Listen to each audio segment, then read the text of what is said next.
다같이 사도신경으로 신앙 고백 드리겠습니다.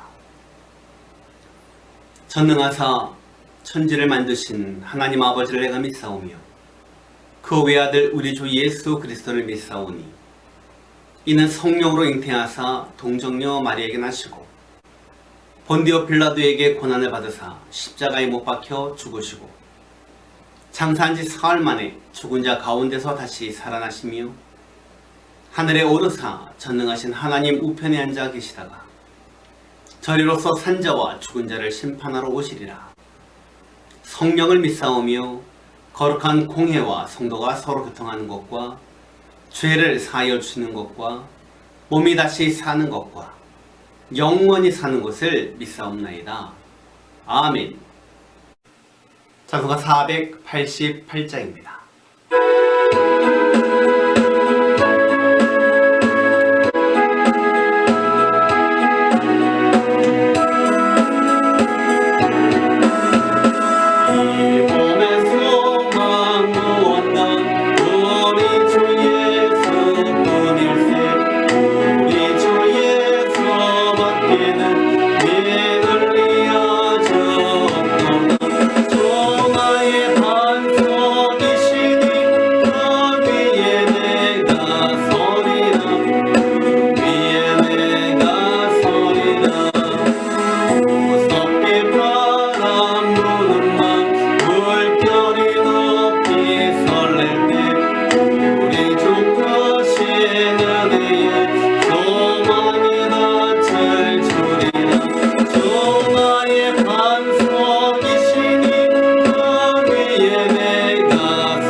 오늘 우리에게 주시는 하나님의 말씀은 에베소서 4장 22절에서 24절까지의 말씀입니다.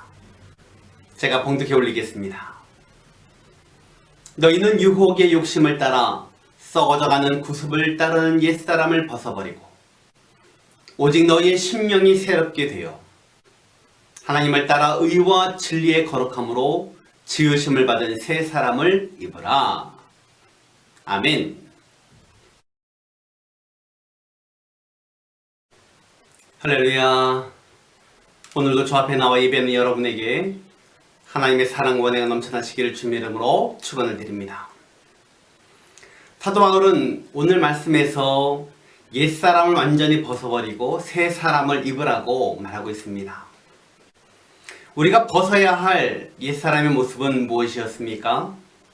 먼저 허망한 것 같이 행하지 말라는 것이죠. 즉 방향 없이 목표 없이 살지 말라는 것입니다.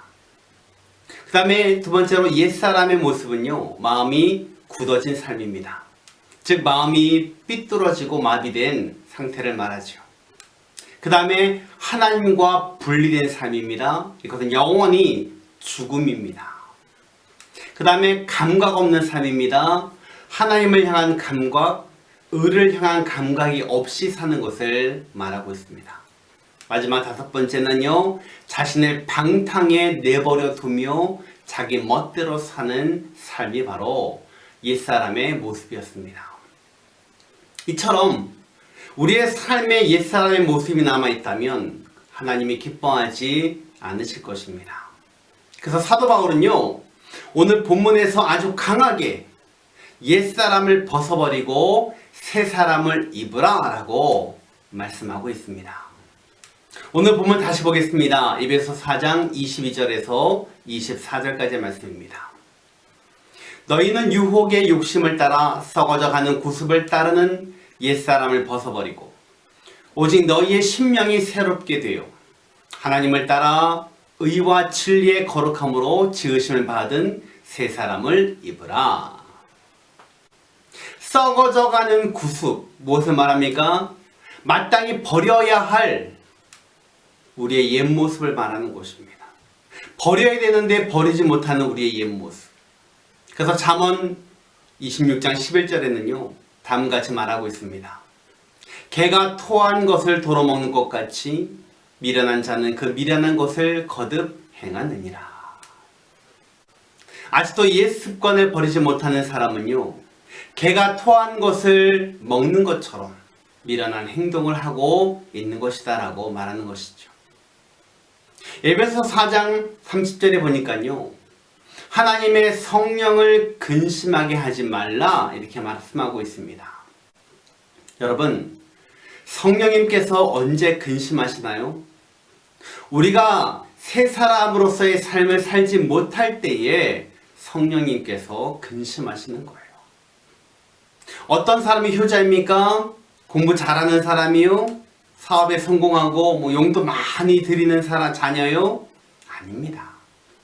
효자는요 부모님의 마음을 근심시키지 않는 자녀가 바로 효자인 것입니다. 그러면 성령님을 근심하지 않게 하는 새 사람으로서의 삶이 무엇일까요? 에베소서 4장 25절에 보니까요 그런즉 거짓을 버리고 각각 그 이웃과 더불어 참된 것을 말하라. 여러분, 새 사람은요 거짓을 버리고 참된 것을 말하는 사람이래요. 새 사람은요 반드시 거짓을 버리고 진실해야 하는 것입니다. 옳은 것은 끝까지 옳은 것이고요 아닌 것은 끝까지 아닌 거예요. 참된 것은 끝까지 참된 것이고요 진실은 끝까지 진실인 것입니다. 상황에 따라서, 기분에 따라서, 사람에 따라서 우리의 태도와 행동이 바뀐다면 그것은 새 사람의 삶이 아닌 것입니다. 여러분, 가난해도 괜찮습니다. 좀 못 배워도 괜찮습니다. 배경이 나쁜 것도 아무 문제가 되지 않습니다. 그러나 진실하지 못한다면 성령님께서 근심하시는 겁니다. 또 새 사람의 삶은 어떤 것입니까? 26절에 보니까요 분을 내어도 죄를 짓지 말며 해가 지도록 분을 품지 말고, 즉 분을 품지 않는 삶을 말하는 것입니다. 여러분, 분을 품지 않는다는 것은 무엇을 말합니까? 절제하고 참는다라는 말입니다. 화가 난다고 다 화내고 삽니까? 성질 다 부리고 삽니까? 그렇게 살 수 없잖아요. 우리는 인내를 배워야 합니다. 설령 화가 난다 할지라도 새 사람은요 분을 오래 품지 않고 빨리 잊어버리는 사람입니다. 여러분, 우리 민족은 한이 많은 민족이라고 말하잖아요. 누가 한을 품으면 5,6월에도 서리가 내린다라는 그런 말이 있잖아요. 분을 빨리 풀어야 합니다. 잊어버려야 하는 것입니다. 모든 것을 다 하나님께 맡기고 우리는 기도하면 됩니다. 그래야 새 사람의 삶인 것입니다. 또 27절에 보니까요 마귀에게 틈을 주지 말라 말씀하셨습니다. 마귀에게 틈을 주는 사람은요 신앙생활을 대충 하는 사람이에요. 그런 사람은요 틈이 많아요. 우리는 철저한 신앙생활을 해야 합니다. 여러분, 이왕 예수 믿는 거 잘 믿어야 하지 않겠습니까?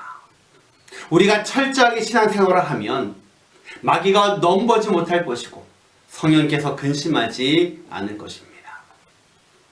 그 다음에 새 사람의 삶은 무엇입니까? 28절에 보니까 가난한 자에게 구제할 수 있도록 자기의 손으로 수고하여 선한 일을 하라.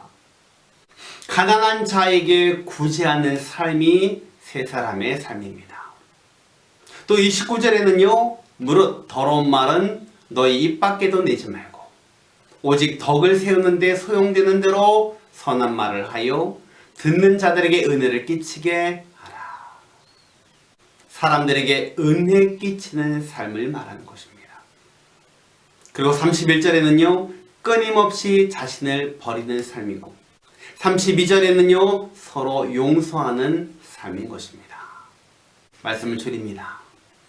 우리의 삶은 구원받은 성도가 이 땅에서 점점 거룩해지는 성화의 삶입니다. 그래서 우리는요. 이미 예수 그리스도로 말미암아 거룩해졌기 때문에 거룩한 삶을 살기 위해 부단히 애쓰고 노력을 해야 하는 것입니다. 옛사람을 벗는 일은요. 예수를 믿음으로 순간적으로 이루어졌지만 한편으로는 일평생 날마다 벗어야 하는 것은 우리의 옛 성품이 아닐까 합니다. 그러므로 여러분 새 사람은요. 날마다 성장하고 날마다 변화하는 삶인 줄 믿습니다. 우리 모든 성도님들 의와 진리와 거룩함으로 새 사람을 입어서 하나님의 성령을 기쁘시게 하는 삶으로 하나님의 축복을 받는 모든 성도님들이 다 되시기를 주님의 이름으로 축원을 드립니다. 기도하겠습니다. 지금은 우리 구주 예수 그리스도의 은혜와 하나님 아버지의 만극하신 사랑하심과 성령의 충만하신 은혜가 예수 그리스도를 믿어 옛사람을 완전히 벗어버리고 하나님이 기뻐하시는 새 사람을 입어 승리하며 살기를 소원하는 사랑하는 모든 성도들 머리 위에 지금부터 영원토록 함께 있을지어다. 아멘.